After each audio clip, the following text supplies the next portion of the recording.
so not a great resource. I had to go in and change a bunch of the pictures. Thank you. But it is very useful when you're busy and you're trying to put a presentation together. The idea for this is I've been really fascinated lately with how long humans have been out on the islands. We talk about Arlington Man all the time. Arlington Man is dated 13,000 years before present. So you'll hear me say BP, or you'll see BP up here. That just means before present.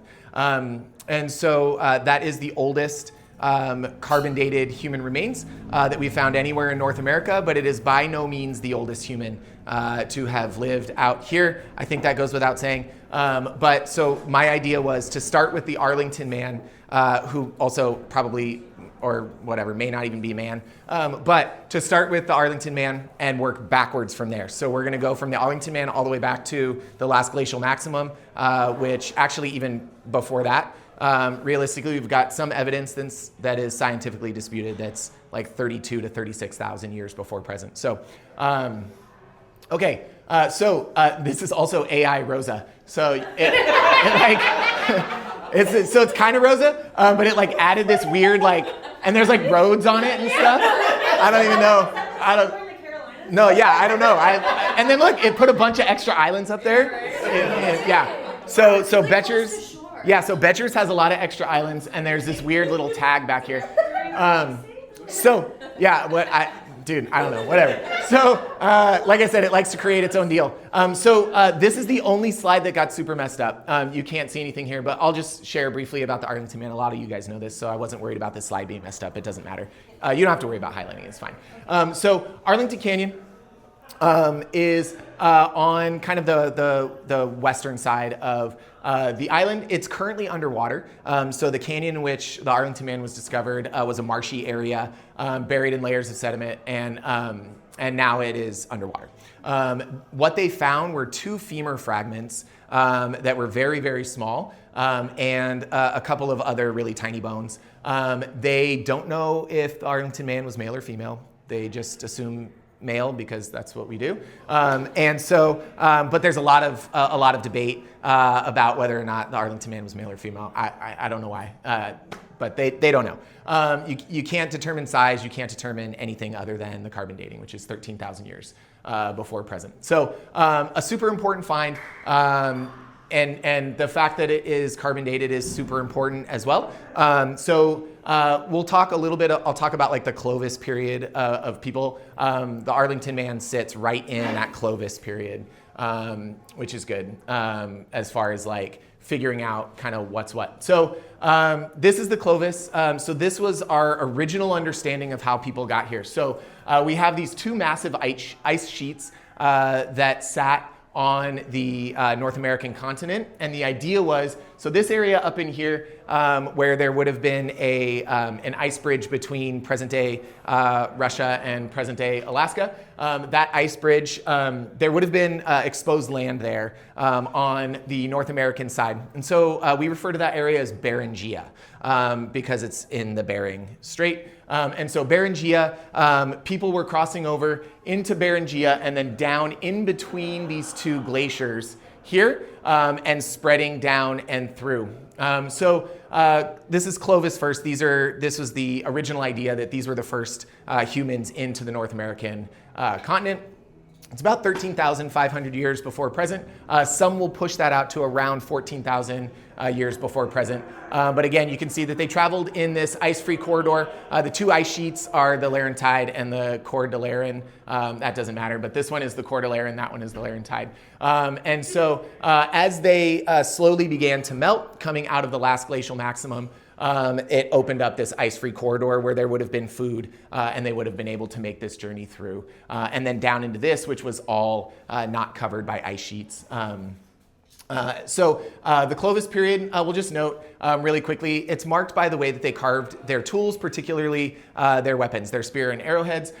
So they have this kind of longer design. They're made out of a lot of quartz, which I just read this article on that. There are 2 prevailing theories as to why they used mostly quartz. And those theories are one, that they thought it was pretty and they liked the look of it, and there was like possibly some ceremonial aspect to it. The other is that it's harder. So flint is roughly 5.5 on whatever scale they use for hardness.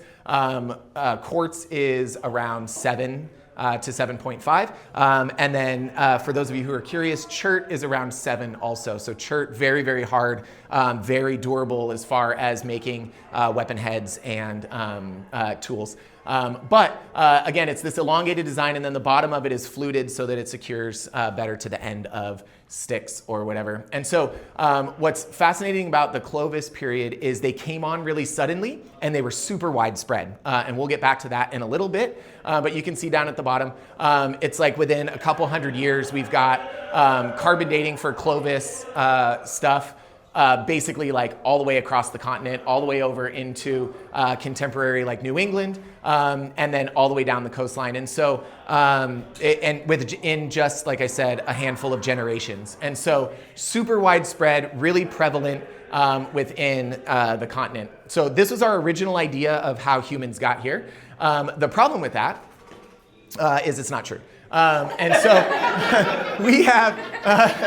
we have evidence all over the place of humans having been here way before 13,500 years before present. Here are a few of them. Cooper's Ferry. The site was stupid looking. It was just some rocks. You couldn't tell what it was. But Cooper's Ferry, this is way inland, present-day Idaho. That is currently dated to, and again, you can see here, we've got stone tools, we've got hearths along the river, about 16,500 years before present. And these are not super heavily contested. These ones, the scientific community largely agrees on these. The Meadowcroft shelter, what's fascinating about that one is that's in Pennsylvania, present-day Pennsylvania, so way far across. And that's dated 16,000 to 19,000 years before present. And one of the reasons that that is so incredible is it seems as though this rock shelter was frequented over and over. So if you, so they have these people that are nomadic moving through, and it seems like multiple groups of people over time. There are multiple levels of the strata that have tool deposit, charcoal deposit. It seems like people were in and out of this area over a bunch of generations and thousands of years. And then the Paisley Caves in Oregon. This is one of the ones that first got me thinking about this. Someone had talked to me about the Paisley Caves. So that's about 14,000 years-ish before present, though some of those testing, so they're using coprolites, which is petrified human feces. And so some of that is pushes out to like 15,500 years before present. So like I said, this is the one that kind of got me thinking about this in the first place. And then I started to find others. And again, these are largely uncontested in the scientific community as far as the date and the age of these. And so again, humans basically all across this kind of northern part of, so again, Oregon, Idaho, and then all the way into Pennsylvania, up to 5,000 years before Arlington Man. Okay, I separated Monteverde, Chile because, there's a little bit of dispute now around the age of this particular site, but this is, it was dated 14,800 years before present, so almost 15,000 years before present. Again, that's a good 1,500 years before the Arlington Man, and it's all the way down in Chile. And so the reason that I included this is because, one, it shows that these waves of early people coming out of Beringia via the Kelp Highway, that they weren't stopping in like south of the glaciers and saying like, okay, cool, we made it, we're here. Groups of them were coming in, and some of them were continuing on further south, all the way down into South America. And so this is pretty cool. The downside to this is about 4 years ago, someone came in and retested some of the Monteverde site, and they're claiming that it's only 8,200 years before present. And so the age of this one is now contested. It wasn't for a long time, but as of about 4 or 5 years ago, it is now contested. Okay. This is a big one. So this is White Sands. This is the one where we had 11 toes on every foot with my AI image. But what's amazing about White Sands, so White Sands is along a waterway. So there is, you can see there's lakes and there are flowing rivers in this area. So what we have are we have fossilized human footprints. And they've used 4 different dating methods on the strata that is also contained where those footprints are. And all 4 of them return almost the exact same thing, which is about 23,000 years before present. And so this is down, again, like I said, in New Mexico. They are 20,000 years before present is gnarly. That's like peak last glacial maximum. So the glacial maximum ended around 20,000 years before present. So this is when land ice was at its height. It was before any of the deglaciation started. We had humans, again, via the kelp highway, hitting the coastline and then making their way inland in search of food, in search of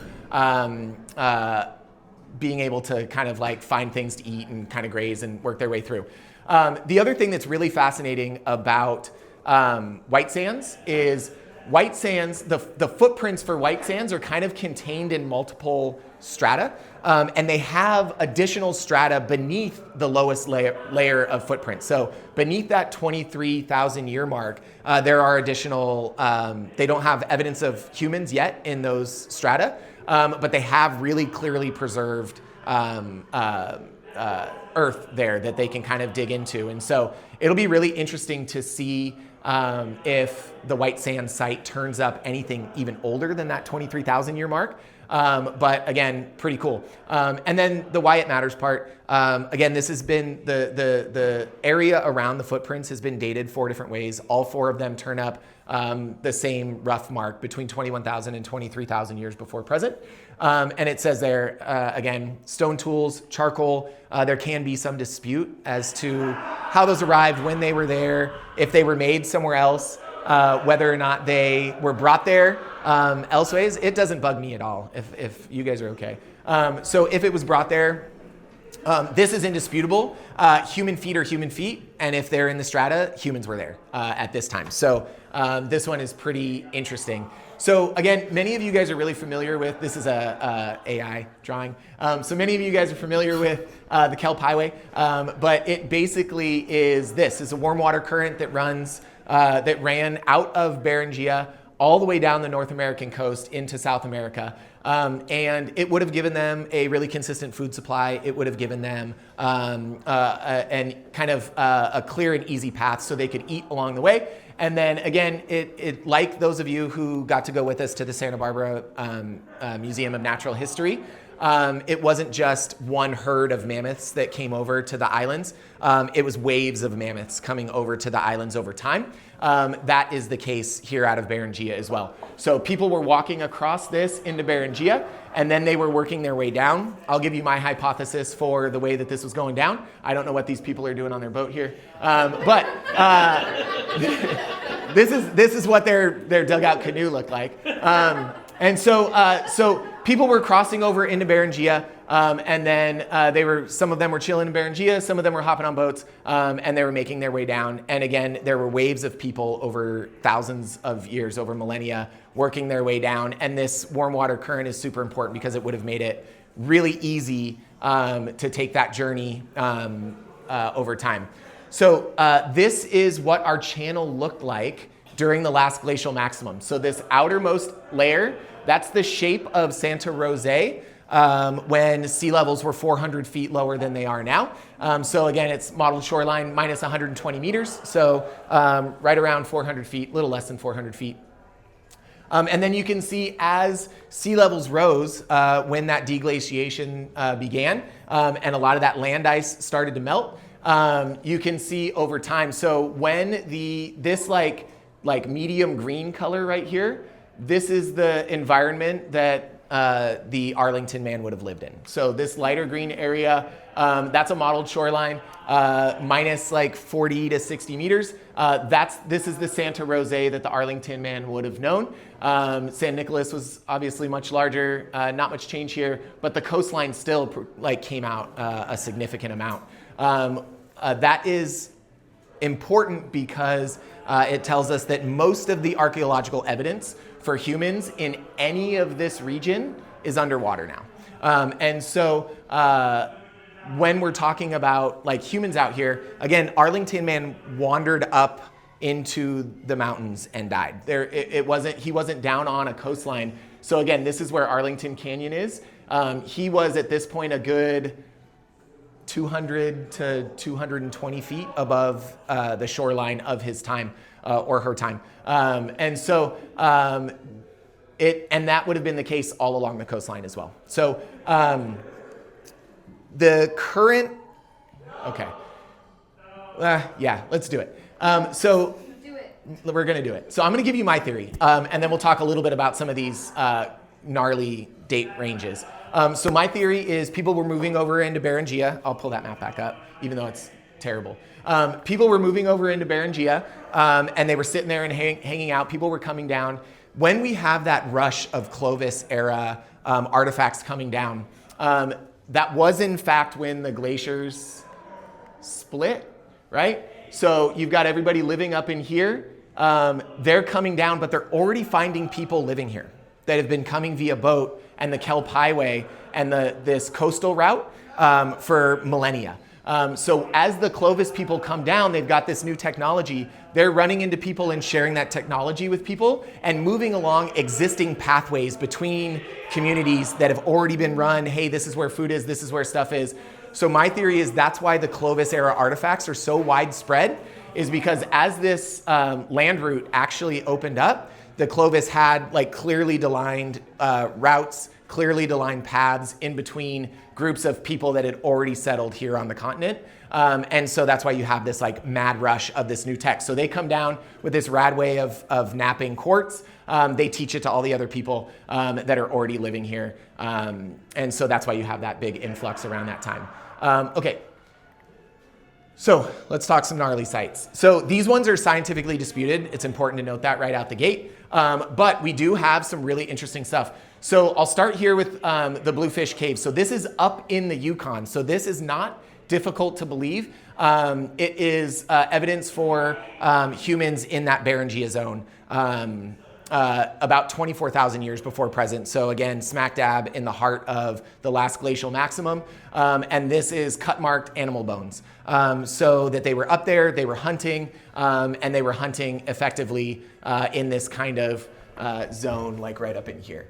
Okay, the Hartley Mammoth site. I love this one. 32,700 years before present is stupid. And so we have bone modifications that are interpreted as potential cut marks. It is done paramortem, which is an important note because it doesn't appear as though it was accidental and it wasn't some kind of ornamental thing that happened well after the fact. It was something that was done as the animal was dying. And so it's, again, heavily debated, and that's New Mexico. Humans cruising around in New Mexico 33,000 years ago is a gnarly idea. The last one is the, however you say that, cave in Mexico, 26,000 years before present. So this one is interesting. This one, they actually have artifacts that have been collected, nothing like footprints, but the dating for the strata that the artifacts have been found turns up 26,000 years before present. The artifacts themselves can't be dated.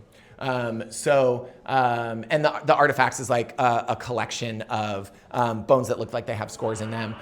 It's tools and things that look like they've been worked by humans. I wouldn't be able to tell the difference. There's all kinds of crap I find on the island that I'm pretty sure has been worked by humans, and everyone's like, no, that's natural. And then I see something that looks like a dumb rock, and they're like, that has been worked by humans. And I'm like, okay. I clearly am not an expert, and I don't know what I'm talking about. So I wouldn't know it if I saw it, but there are people smarter than me that looked at that, and they're like, hey, this could be this. And again, that's 26,000 years before present, and it's down in Mexico, so again, further south, which is pretty rad. Okay, so again, multiple waves of people. Before the Arlington person, and definitely during the last glacial maximum. I think the most compelling evidence certainly is the White Sands footprints between 21 and 23,000 years before present, and then a lot of evidence that predates the Clovis era. I think it's pretty obvious that people were here. It's really just a matter of for how long. So there you go. Any questions? may or may not be able to answer them, but I'm happy to field them. Yeah. You're leading a floating classroom fourth grade class like tomorrow. What are your talking points of early human history on the channel? Yeah, that's a really good question. So I asked them, first I asked them what they know about humans on the island. Usually the answer is almost nothing, right? Sometimes they'll talk about the Chumash out there, and I'm like, yes, the early ancestors of the Chumash lived out here for thousands of years. Like, how long do you think? And usually I just kind of start by like asking them some questions about what they think. And then I get to, well, what if I told you the oldest dated fossil is 13,000 years ago? And they're like, whoa, that's crazy. And then I'm like, what if people were here before that? Do you think we found the first person to ever walk on the island? And they're like, no. And so I usually go that route. Like, they're not gonna understand a lot of this kind of stuff if it's fourth graders. But we do have a site. I had to cut it for time.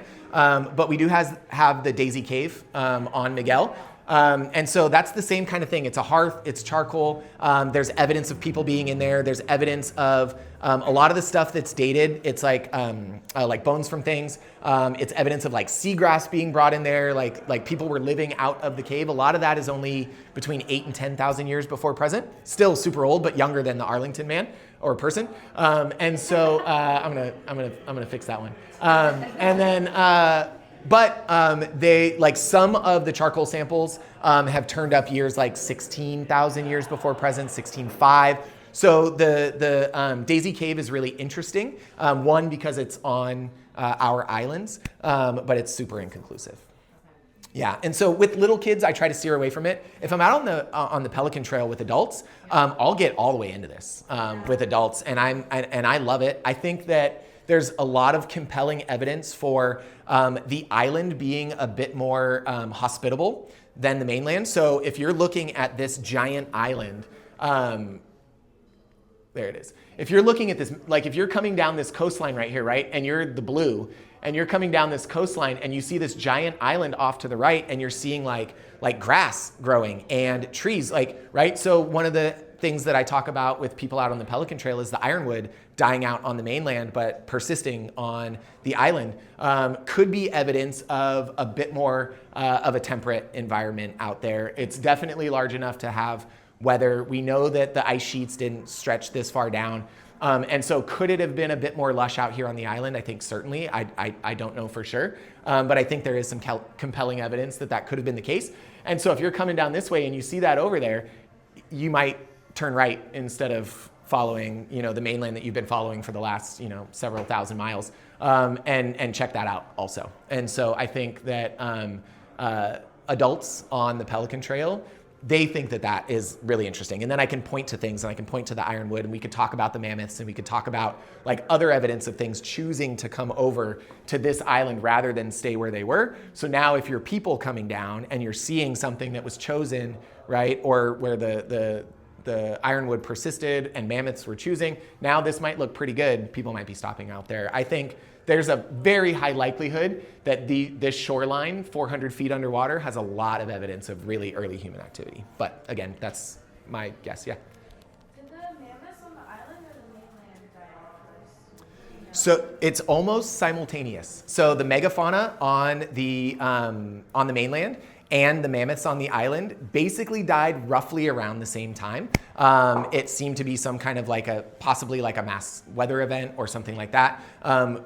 But it was almost the exact same time, which is weird. And we know that there were people that were there. Oh yeah. And we know that there were people out there. We don't have any evidence of mammoth bones that have any score marks that shows that they were hunted by the humans that were out there. That doesn't mean it doesn't exist. Again, the mammoths that we have were way up in the mountains. The people would have been down here on the shoreline. And could they have hunted them? Certainly. In fact, most likely. I mean, if you're an early human coming down this way and you see these little fuzzy cows that haven't known predation in forever, and you're like, oh, hey, and they just kind of wander up to you, you're probably going to stab it and eat it. So, I'm guessing that they were hunted, but again, that's supposition. Yeah. So, a personal musing I've been thinking about is Do you think the humans may have settled the islands because there were predators on the mainland they didn't want to deal with?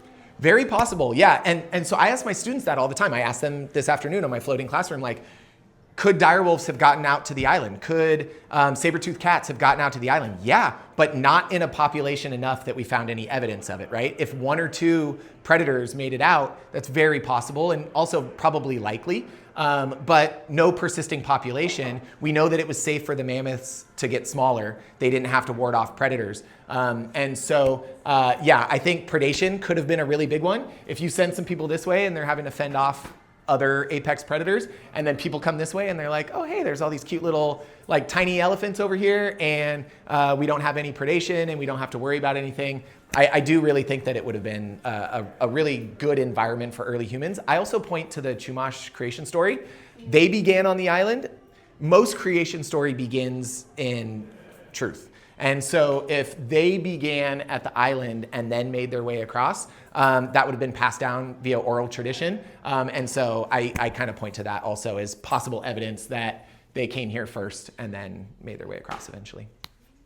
Kind of, from what Holly was saying, it brings up an interesting point with like humans and the megafauna and stuff on the islands. I know when we were at the Natural History Museum, we said that, like, even though that's the most like obvious theory, because it was around the same time, like thousands of years is kind of, it's like maybe, like, we don't know for sure. And it also brings another point is if people are out there around 18,000 years ago, 20,000, if they're older than we think, then they would have coexisted for like 6,000, like quite a long time. Yeah. Which could bring up another, but my actual question, I just thought that was interesting because I know that that's still like a question that they're thinking, because if people are out there for a lot longer, then it could mean that it wasn't us, it might have been the climate, different things. But my question is Arlington Man still considered the oldest carbon dated human remains in North America?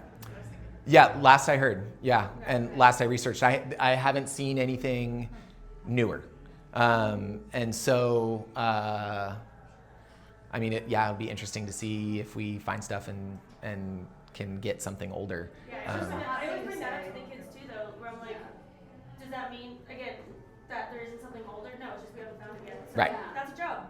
Yeah, fine. Yeah, Go look for it. that's good. Yeah, find something older. And honestly, like the coexisting on the island for millennia. Yeah, I mean, like, and again, this is ridiculous, and I intend it to be, but we could have domesticated the pygmy mammoth, and right, like, and a delicacy in their diet was like pygmy mammoth milk, like, right, like it's ridiculous, but like we don't know. And again, that's the point. Is so much of it is underwater now that we can't know. Pygmy, little saber-toothed pygmy cats that were out there. Like teeth marks and mammoths on the mainland, but not on the island. Right. Yeah. Where's this graph from? This one? Yeah. I linked it. Gamma. Yeah. Is that Gamma? No. This isn't Gamma. No, this is a real one. This is a real, yeah, 'cause I can linked tell. it. I linked it. You linked it. Okay. Yeah, I linked it. So this outer part. Outer blue is glacial maximum. But So during the last. green, where I'm hovering right here. Yeah. So this green is the modeled shoreline at between 16,000 and 14,000 years before present. Jeez, that's far as hell from where he was found. Yeah. Or they were found. Yeah. I've Yeah. never seen this before. I So just don't know. those of That's you wild. who are interested on the last glacial maximum, again, ended around 20,000 years before present. There was a mass melting or deglaciation that took place between 18,000 and 14,000 years. And so I had somebody ask me, could a generation have like witnessed a clear moving of the shoreline? And the answer is yes.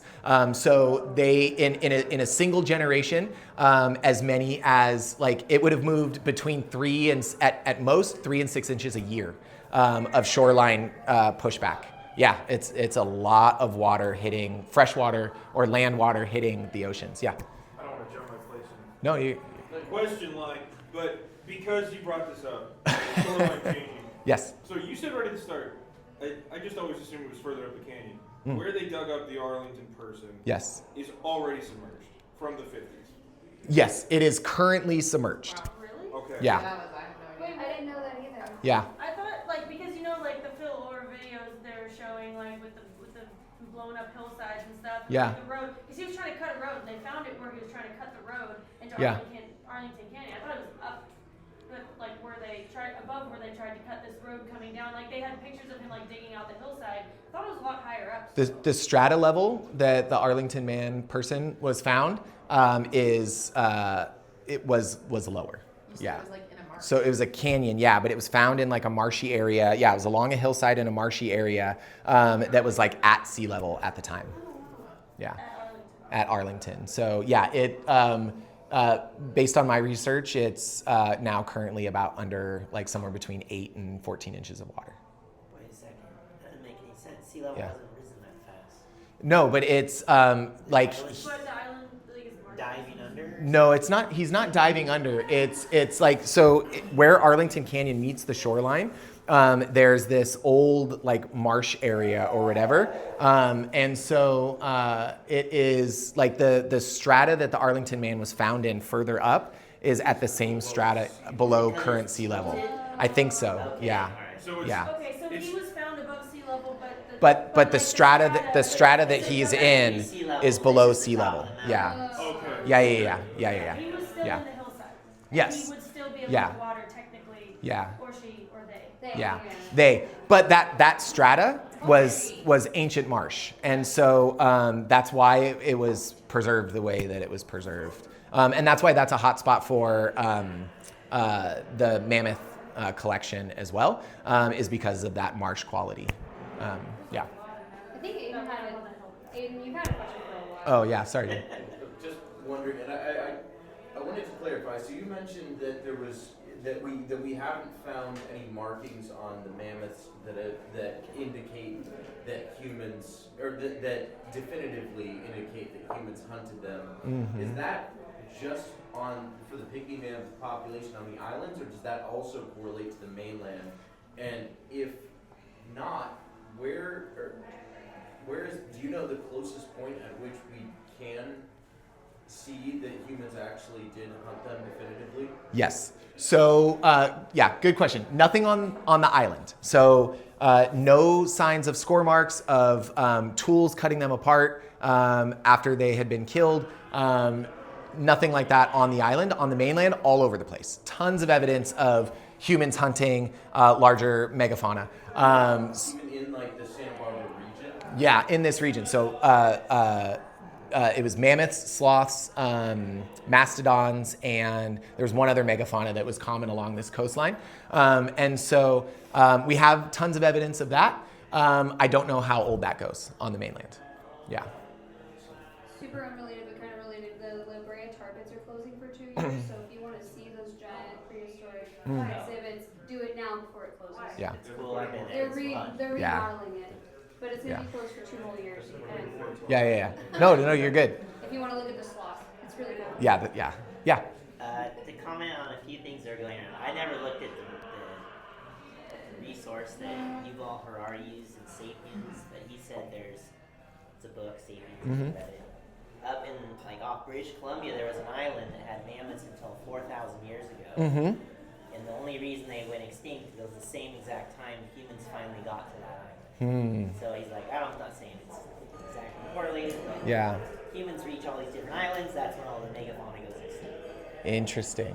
Yeah. And then the second thing was, did the Chumash claim anything with Arlington person about like how far back did they start caring about their ancestors, or they think it goes back to anything you find on the island? That's a really good question. From the museum. Okay. Back Back to to the the Chumash. Yeah.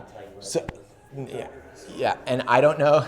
Yeah, and I don't know how far back. I mean, we do know that. I mean, obviously, like general thought is that basically everyone coming down out of Beringia seeded all tribes of indigenous people in the Americas, and so yeah, I mean, I would imagine that they would claim anything on the island. I'd also say, reading the dissertation on Miguel, that linked all the different, like, that was made back in 2012, I think, that was like all the different evidence pointing to the fact that people came from it. There's like somewhere in the basically that this is where people came from. There's genetic evidence, there's like the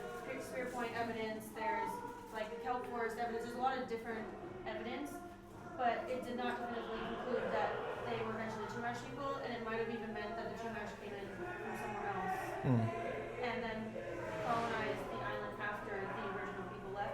But obviously that's not proven, and it's like a controversial thing. Yeah. But it did bring it up in that dissertation that there's no actually conclusive evidence that it was linked to the same exact people that had been there. Yeah, and if you think about it, like if you've got waves coming down over millennia, you're going to get a lot of genetic variation from some of those earlier waves to the latter waves, and so that is you'll even if they're all coming out of Beringia. Bye guys, thanks for coming.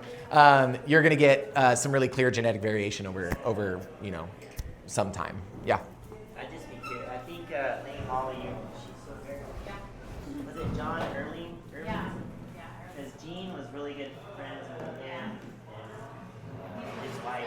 And she would always hint that they had a lot more evidence And than they're they not- would ever release. Yeah. You know,